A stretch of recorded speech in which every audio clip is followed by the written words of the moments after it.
విజయవాడ దుర్గగుడి పైవంతెన నిర్మాణ పనుల దృష్ట్యా వాహనాలను దారి మళ్లిస్తున్నారు. దాదాపు 7 నెలల పాటు ఈ ట్రాఫిక్ ఆంక్షలు అమల్లో ఉండనున్నాయి.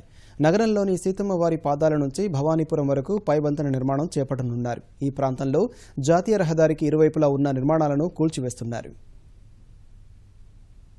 విజయవాడ దుర్గగుడి పైవంతెన నిర్మాణ పనులు నిర్దేశిత సమయానికి పూర్తి చేసేందుకు ఆ ప్రాంతంలో ట్రాఫిక్ ఆంక్షలు అమలు చేస్తున్నారు. నగరం మధ్యలో నుంచి వెళుతున్న జాతీయ రహదారిపై ట్రాఫిక్ మళ్లిస్తున్నారు. వంతెన నిర్మాణ పనులు పూర్తయ్యేంత వరకు భారీ వాహనాలను మళ్లిస్తారు. నగరంలోని మున్సిపల్ కార్పొరేషన్ సమీపంలోని సీతమ్మవారి పాదాల సమీపం నుంచి భవానీపురంలోని లారీల స్టాండ్ వరకు దాదాపు 2.35 కిలోమీటర్ల మేర 6 వరుసల పైవంతెన నిర్మితం కానుంది. ఇందుకోసం కనకదుర్గ ఆలయం మీదుగా కుమ్మరిపాలెం వరకు రాకపోకలు నిషేధించారు. ఈ ప్రాంతంలో రోడ్డుకి ఇరువైపులా ఉన్న నిర్మాణాల్ని తొలగించే పనులు జోరుగా కొనసాగుతున్నాయి.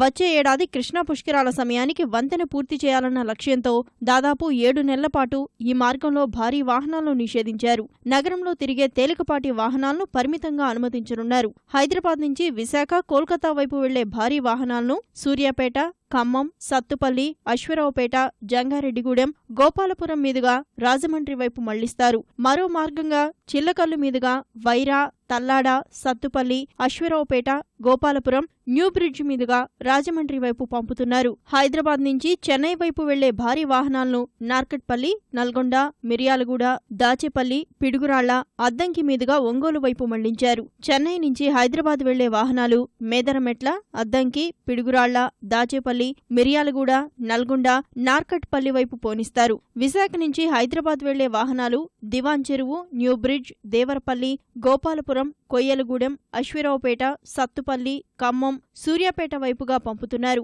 మరో మార్గంగా గుండుగోళం నుంచి జంగారెడ్డిగూడెం మీదుగా ఖమ్మం, హైదరాబాద్ వైపు మళ్లించారు. హనుమాన్ జంక్షన్ మీదుగా నూజివీడు, ఇబ్రహీంపట్నం, సూర్యాపేట నుంచి హైదరాబాద్కు వెళ్లేలా మార్గాల్ని నిర్దేశించారు. గుంటూరు, తెనాలి, మంగళగిరి, బాపట్ల వైపు నుంచి వచ్చే వాహనాలు పేరేచెర్ల, సత్తెనపల్లి, పిడుగురాళ్ల మీదుగా హైదరాబాద్కు పంపుతున్నారు.